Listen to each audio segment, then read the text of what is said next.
नमस्कार, स्वागत है आपका आपके अपने चैनल चित्रा एजुकेशन में।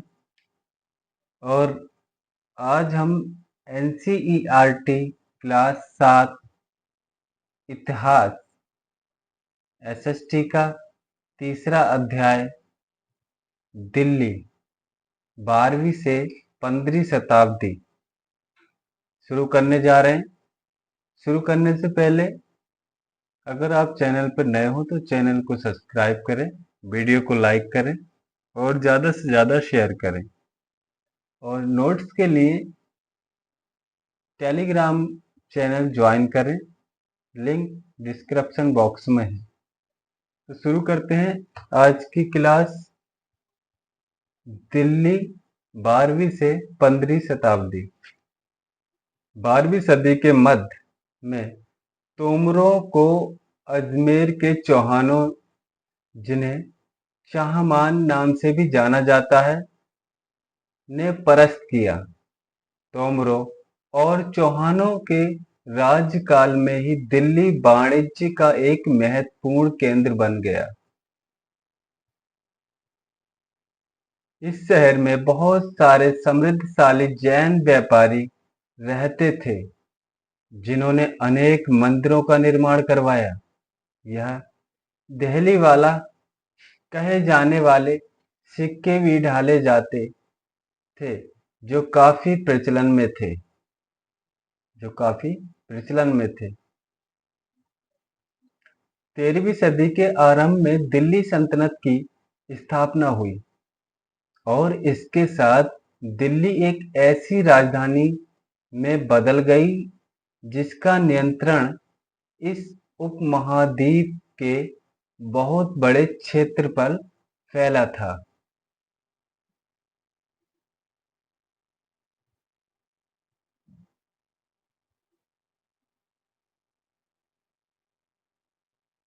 तालिका दिल्ली के शासक की तालिका है ये।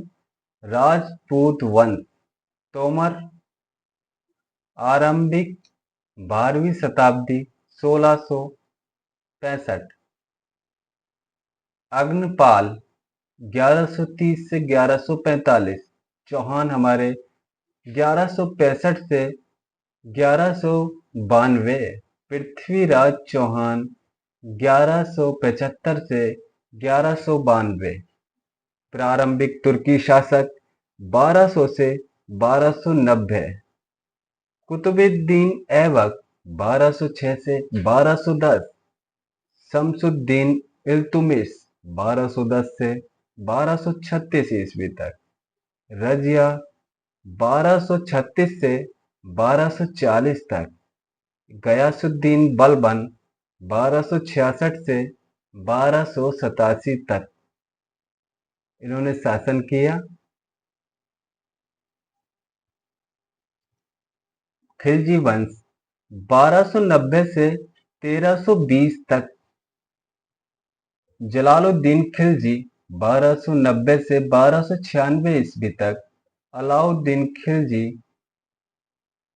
1296 से 1316 तक। तुगलक वंश 1320 से 1414 तक। गयासुद्दीन तुगलक 1320 ईस्वी से 1324 ईस्वी तक। मोहम्मद तुगलक 1324 से 1351 तक। फिरोज शाह तुगलक 1351 से 1388 तक। सैयद वंश हमारा 1414 से लेकर 1451 तक। खिज्र खान 1414 से लेकर 1421 तक। लोधी वंश 1451 ईस्वी से 1526 ईस्वी तक। बहलोल लोधी 1451 से 1489 ईस्वी तक शासन रहा। ये दिल्ली के शासक थे, उनकी सूची है कब से कब तक इन्होंने शासन किया।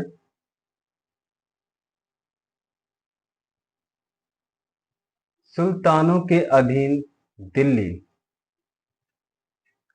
इतिहास तारीख एक वचन है ये। तबरीख बहुवचन है, जो सुल्तानों के शासनकाल में प्रशासन की भाषा फारसी में लिखे गए थे।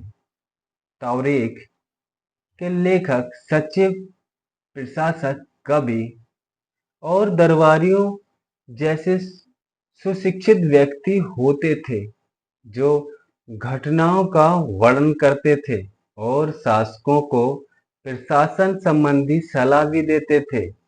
वे न्याय संगत शासन के महत्व पर बल देते थे।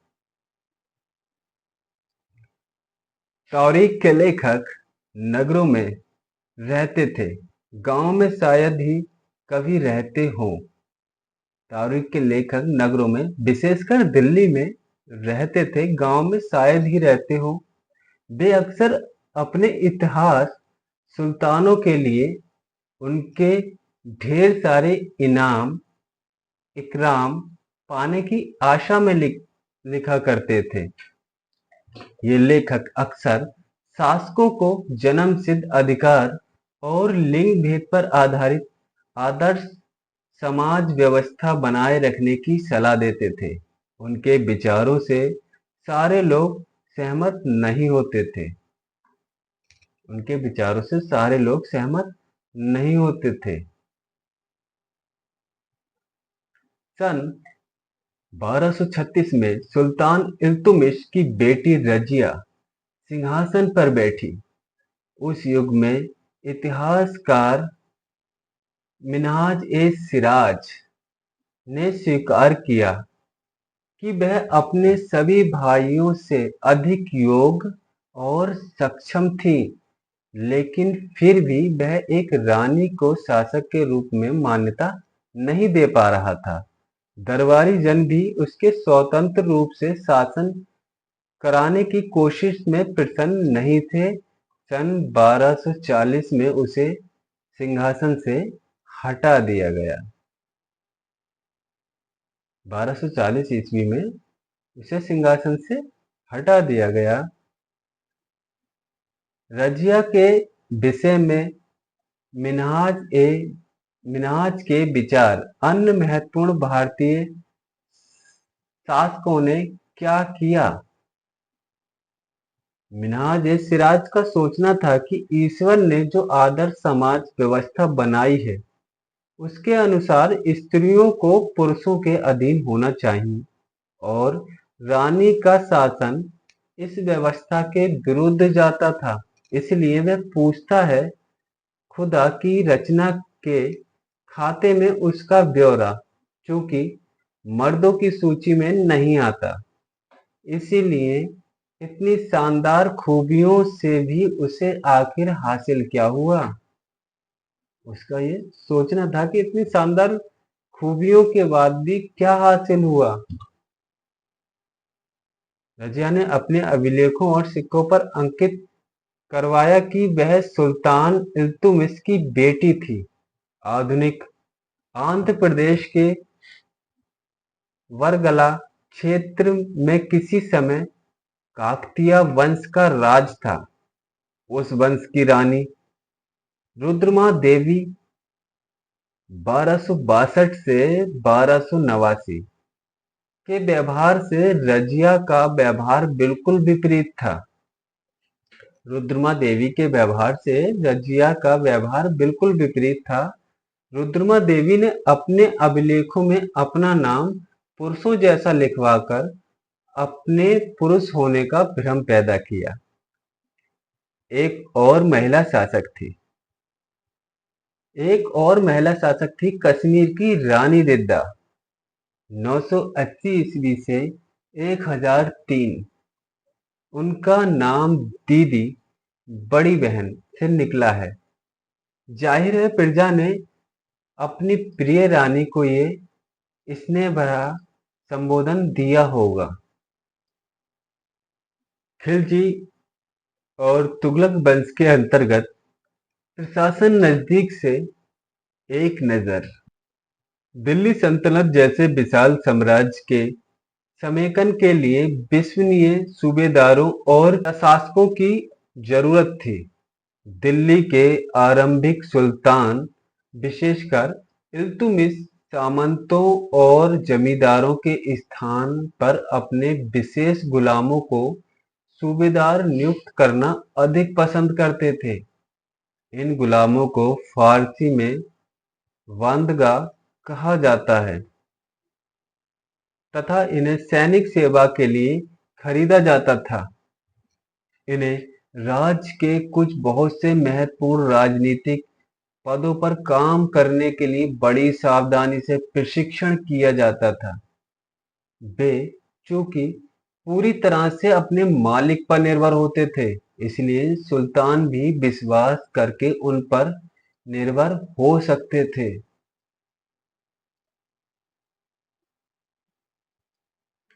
खलजी तथा तुगलक शासक वादांग का इस्तेमाल कर रहे और साथ ही अपने पर आश्रित निम्न वर्ग के लोगों को भी ऊंचे राजनीतिक पदों पर बैठाते रहे। ऐसे लोगों को सेनापति और सूबेदार जैसे पद दिए जाते थे, लेकिन इससे राजनीतिक अस्थिरता भी पैदा होने लगी। गुलाम और आश्रित अपने मालिकों और संरक्षकों के प्रति वफादार रहते थे, मगर उनके उत्तराधिकारियों के प्रति नहीं। सुल्तानों के अपने नौकर होते थे, फलस्वरूप किसी नए शासक को सिंहासन पर बैठाते ही प्रायः नए और पुराने सेवादारों के बीच टकराहट शुरू हो जाती थी। सुल्तानों द्वारा निचले तबके के लोगों को संरक्षण दिए जाने के कारण उच्च वर्ग के कई लोगों को गहरा धक्का भी लगता था। फारसी तारीख के लेखक ने निचले खानदान के लोगों को ऊंचे पदों पर बैठने के लिए दिल्ली के सुल्तानों की आलोचना भी की।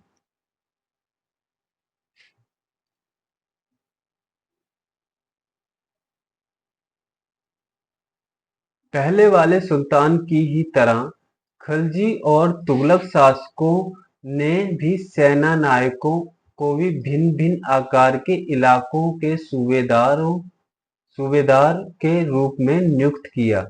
ये इलाके इक्ता कहलाते थे और इन्हें संभालने वाले अधिकारी इक्तादार या मुफ्ती कहे जाते थे। मुफ्ती का फर्ज था कि सैनिक अभियानों का नेतृत्व करना और अपने इक्तों में कानून और व्यवस्था बनाए रखना। अपनी सैनिक सेवाओं के बदले वेतन के रूप में मुफ्ती अपने इलाकों से राजस्व की वसूली किया करते थे। राजस्व के रूप में मिली रकम से ही वे अपने सैनिकों को भी तनख्वाह देते थे।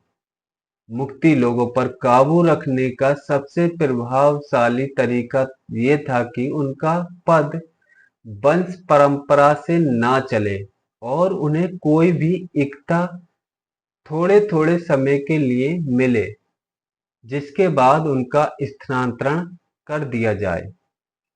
सुल्तान अलाउद्दीन खिलजी और मोहम्मद तुगलक के शासनकाल में नौकरी के इन कठोर नियमों की बड़ी सख्ती से पालन होता था।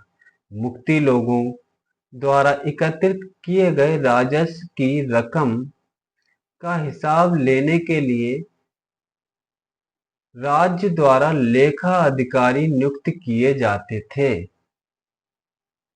राजस्व की रकम का हिसाब लेने के लिए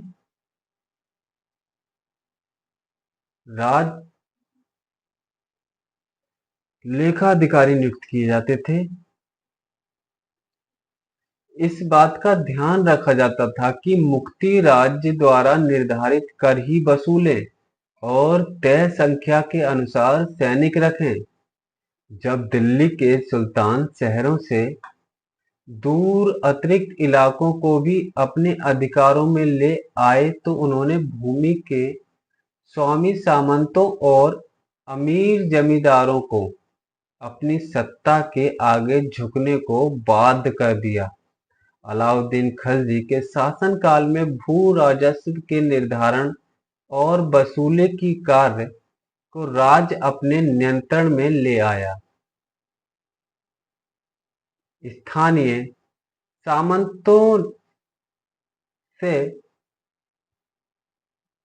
कर लगाने का अधिकार छीन लिया गया, बल्कि स्वयं उन्हें भी कर चुकाने को बाध्य किया गया।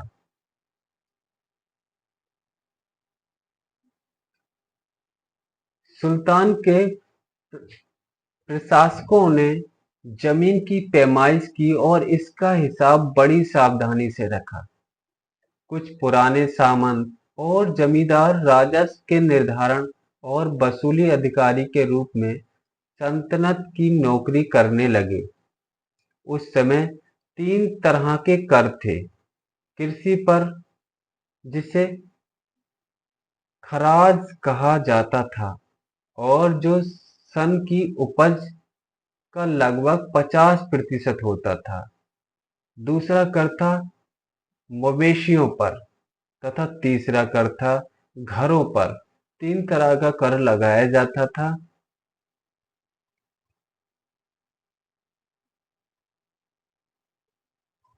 चंगेज खान के नेतृत्व में मंगोलों ने 1219 में उत्तर पूर्वी ईरान में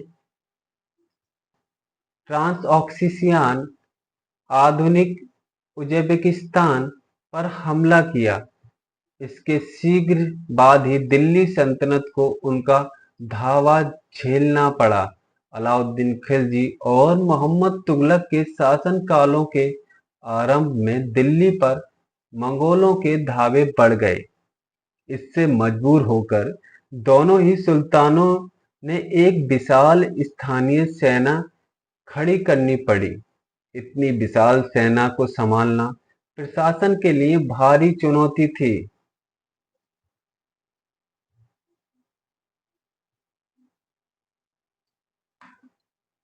15वीं तथा 16वीं शताब्दी में सल्तनत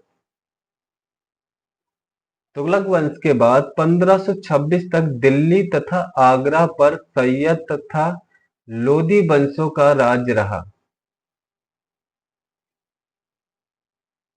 तब तक जौनपुर, बंगाल, मालवा, गुजरात, राजस्थान तथा पूरे दक्षिण भारत में स्वतंत्र शासक उठ खड़े थे।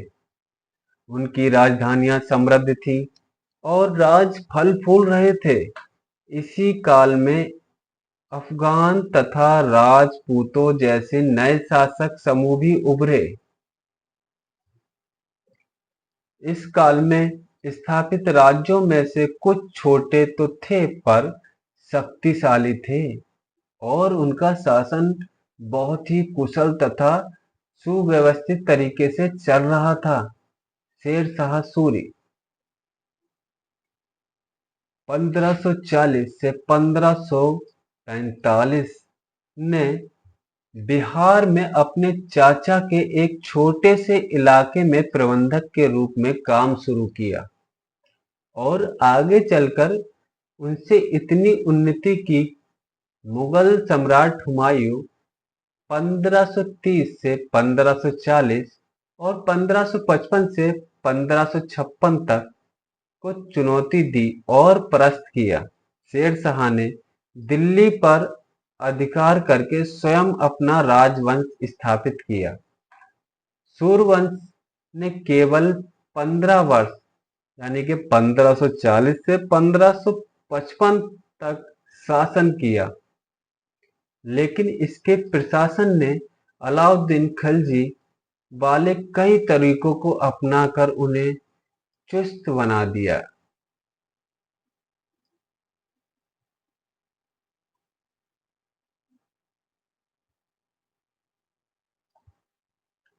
महान सम्राट अकबर 1556 से 1605 ने जब मुगल साम्राज्य को समेकित किया तो अपने कीर्तिमान के रूप में शेरशाह की प्रशासन व्यवस्था को ही अपनाया था। खुम युद्ध से लुटे माल पर लगने वाला कर है। इस धन का 1/5 सुल्तान को एवं 4/5 सैनिकों का होता था। जकात, जकात किसे कहते हैं? ये एक धार्मिक तथा जकात ये एक धार्मिक कर था जो मुसलमानों की आय का 2.5% या 1/40 भाग था। लोकप्रिय मतों के अनुसार इसका आरंभ पैगंबर के द्वारा किया गया। इसे सभी मुसलमानों के लिए अनिवार्य कर दिया गया था। सल्तनत और मुगल काल में व्यापारियों के आयात निर्यात पर 2/5 जकात वसूल जाता था। जजिया, जजिया कर ये गैर मुस्लिमों के लिए जाने वाला कर था जो उन्हें जिम्मी या संरक्षित नागरिक का दर्जा प्रदान करता था। सल्तनत काल में इनकी वसूली खराज के साथ की जाती थी, परंतु फिरोज शाह तुगलक ने जजिया को एक अलग कर के रूप में संग्रहित किया। एक अलग कर के रूप में संग्रहित किया।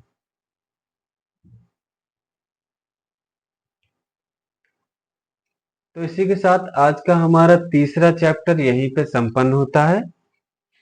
आगे चौथा चैप्टर हम नेक्स्ट क्लास में लेकर आएंगे। जब तक आप चैनल को सब्सक्राइब करें, वीडियो को लाइक करें। मिलते हैं अगली वीडियो में, तब तक के लिए धन्यवाद। जय हिंद।